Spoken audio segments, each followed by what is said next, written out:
Ese es el orden bíblico.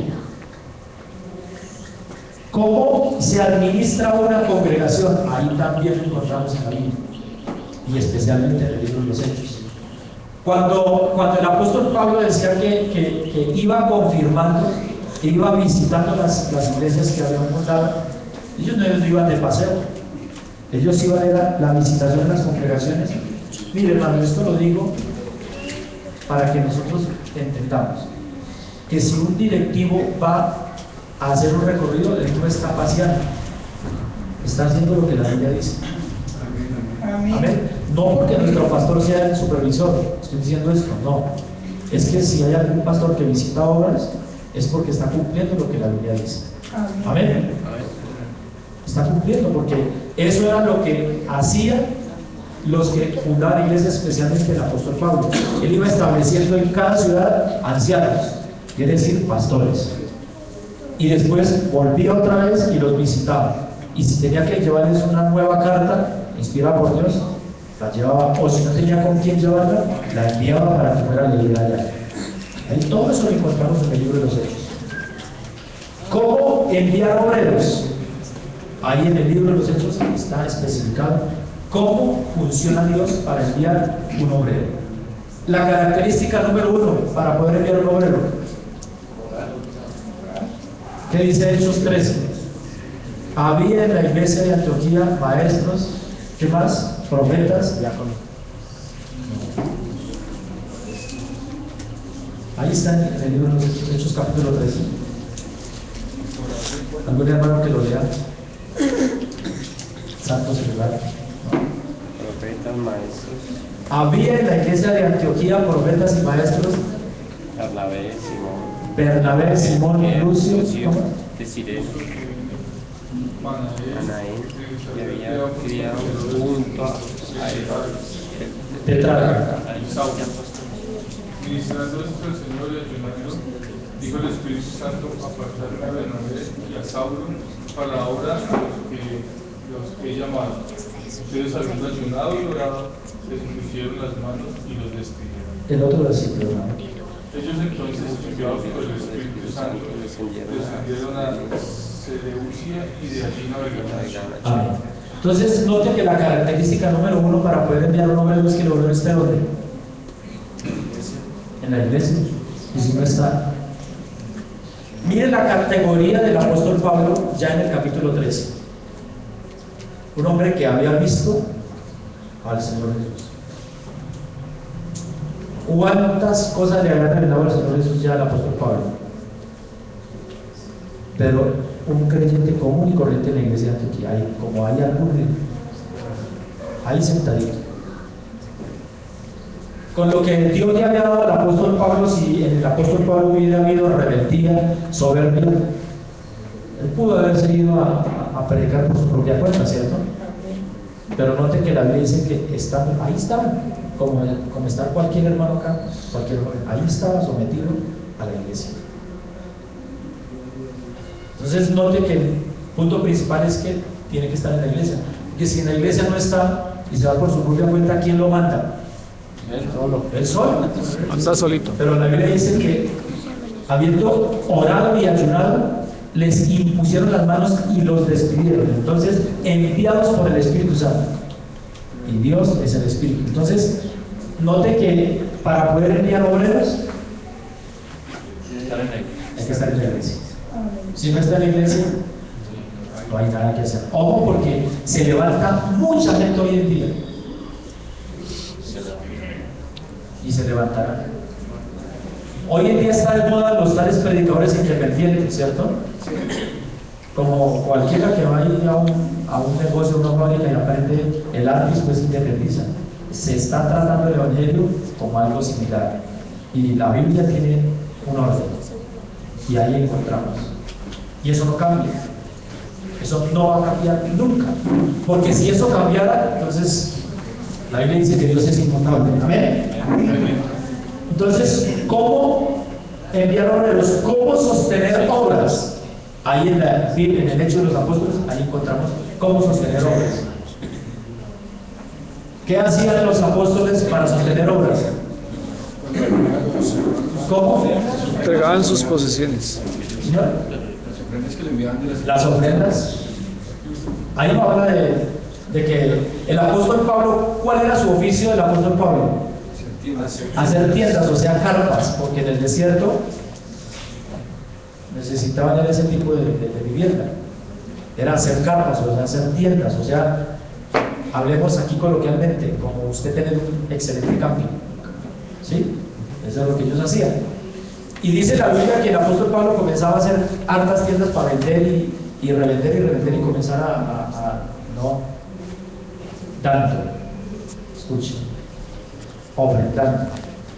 Así es que se sostienen las obras, ofrendando. Entonces, ¿eso es bíblico o no es bíblico? Amén. Amén. Pero no digo nada más. Amén. Entonces, ¿cómo sostener las obras? ¿Cómo enviar misioneros? Ahí en la Biblia está escrito.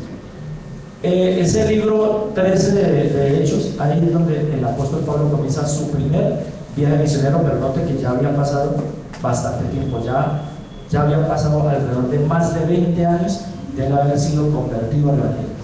Ustedes noten que no era cualquier novato. Él ya había pasado más de 20 años de haber conocido el evangelio del nombre del Señor Jesucristo. Entonces ahí está estipulado que el único que guía es el Espíritu Santo, o sea, el Señor Jesús. Eso no es cualquier cosa de que no, que se le dio por ir a un lugar, no. Ahí, si se ajustan a los parámetros bíblicos, habrá victoria, y si no, no hay. ¿Cómo entender los milagros? Es importante, ¿no? ¿Cómo entender lo que era? Yo les decía al principio que a la gente le gusta primero que le den el beneficio terrenal O la parte y después lo material. lo material, y después cuando se le habla de no, hay que bautizarse, hay que que dice ya no. Primero predicar el evangelio.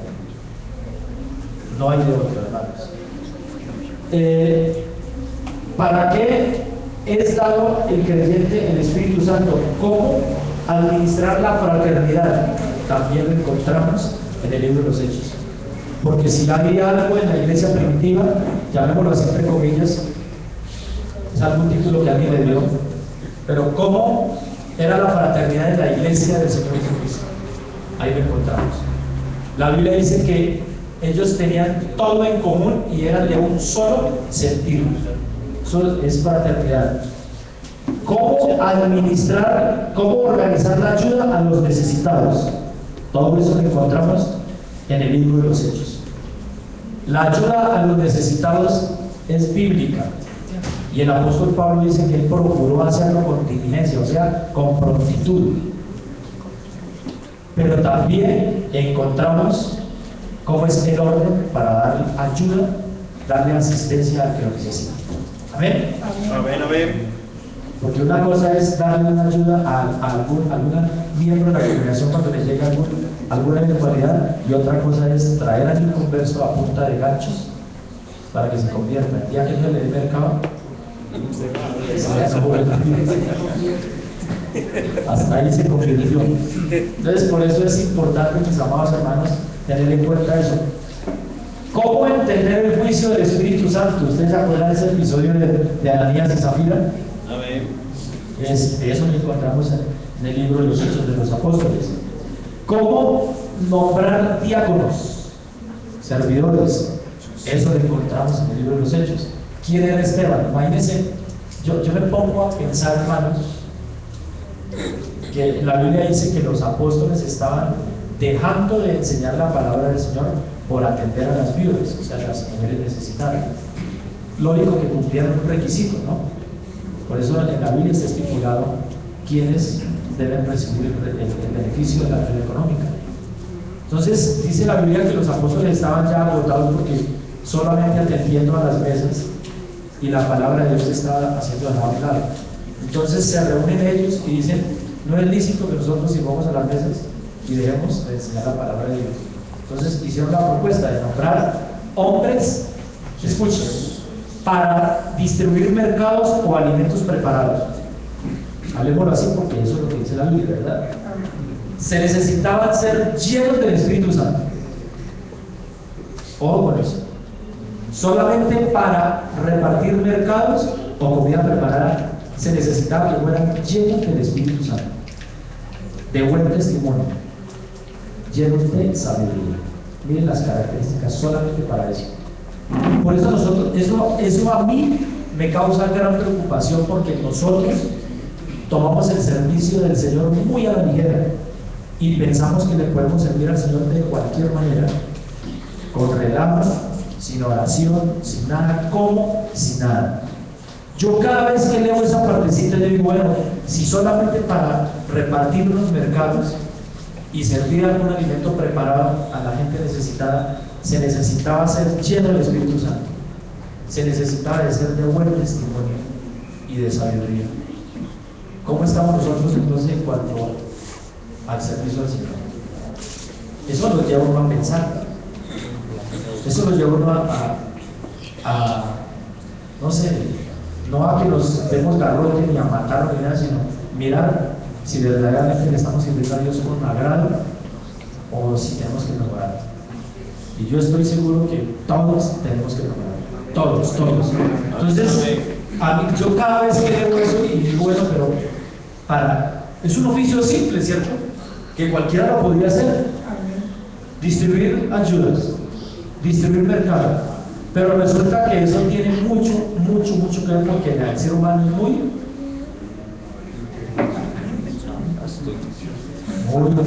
sagaz. Esto es perverso en el ser humano.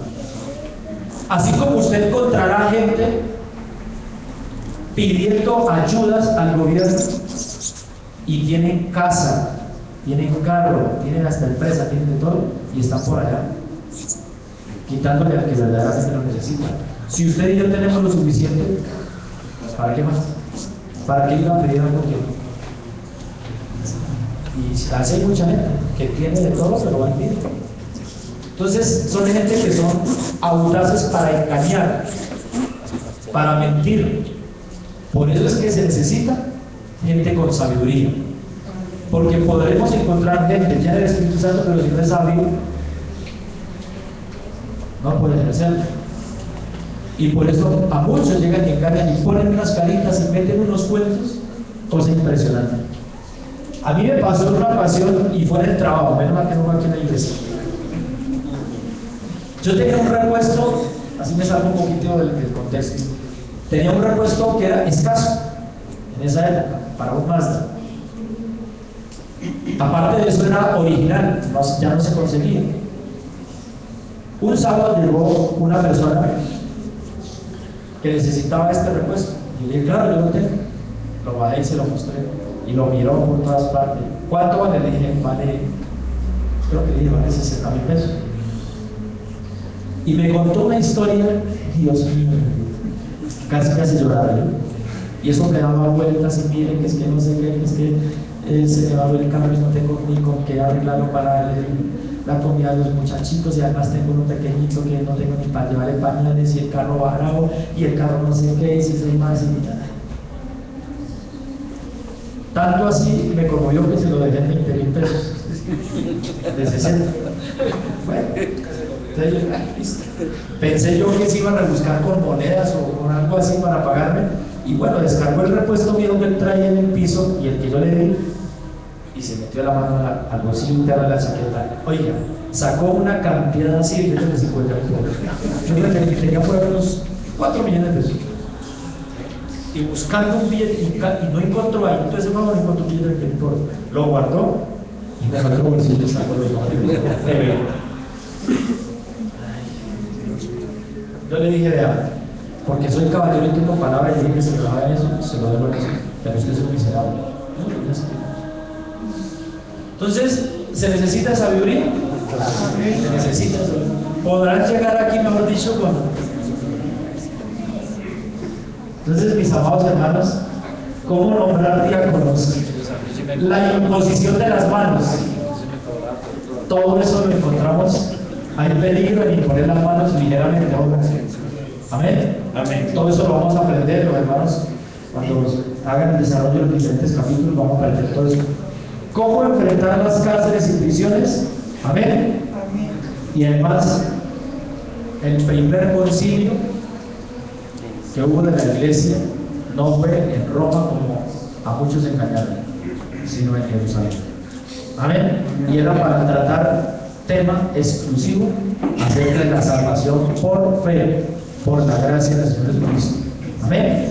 Entonces, por eso allí, ese capítulo 15 de Hechos, estudiarlo juntamente con Gálatas es muy importante. Entonces, apenas llevamos una partecita de la introducción de los Hechos, nos hace falta otro jueves de la introducción de los Hechos, y ahí sí ya, dentro de 15 días, bien, vendrá otro hermano con la enseñanza así desde el capítulo 1 en adelante. De pronto los hermanos traerán divisiones de los capítulos, de pronto traerán mapas, de pronto traerán diapositivas, no sé, ya cada uno, de acuerdo al estudio que vaya a presentar, eso traerá. Pero la introducción no nos la perdamos, hermanos, porque es importante. Entonces ya tenemos un panorama más claro, ¿verdad? Amén. Cuando ya llegue el estudio de los capítulos por aparte, entonces ya no vamos a llegar tan ignorantes al tema. Amén. Entonces, ¿es importante el libro de los Hechos? Amén. Note que el libro de los Hechos es el único libro donde está el resumen de la Biblia. ¿Señor? El estudio va a ser capítulo por capítulo. Capítulo por capítulo. Entonces, en la Biblia, en el libro de los Hechos encontramos el único capítulo que tiene el resumen de toda la Biblia. Lo hablamos con el hermano J, ¿cierto? Cuando Esteban comenzó a hablar del principio a fin. ¿Cuántos versículos tiene Hechos 8? 57. El 7, perdón, 58. 60. En 60 versículos resumió toda la Biblia Esteban. Escuchen, en 60 versículos. Si los tomamos uno por uno, sacamos enseñanzas impresionantes. Solamente en 60 versículos está el resumen de todo. Amén. Entonces, hermanos, yo los invito a que estudiemos la palabra del Señor. Que no seamos, hermano, vean, no seamos perezosos. ¿Saben qué es lo que sucede? Que nosotros nos estamos acostumbrando que si la reunión no hay canto y canto y canto, es importante alabar a Dios, sí, ¿cierto? Si no hay una predicación efusiva, no, esto es todo maluco. Pero si nosotros no aprendemos de la palabra de Dios, nos queda complicado. El fundamento es muy importante, hermano. Entonces, estudiar la palabra de Dios nos ayuda. Amén. Nos edifica. Entonces, vamos, hermanos. ¿Alguien desea darle gracias al Señor? Bueno. ¿Alguien desea en esta noche decirle al Señor que ya no queremos más? Hermano, es que la pereza es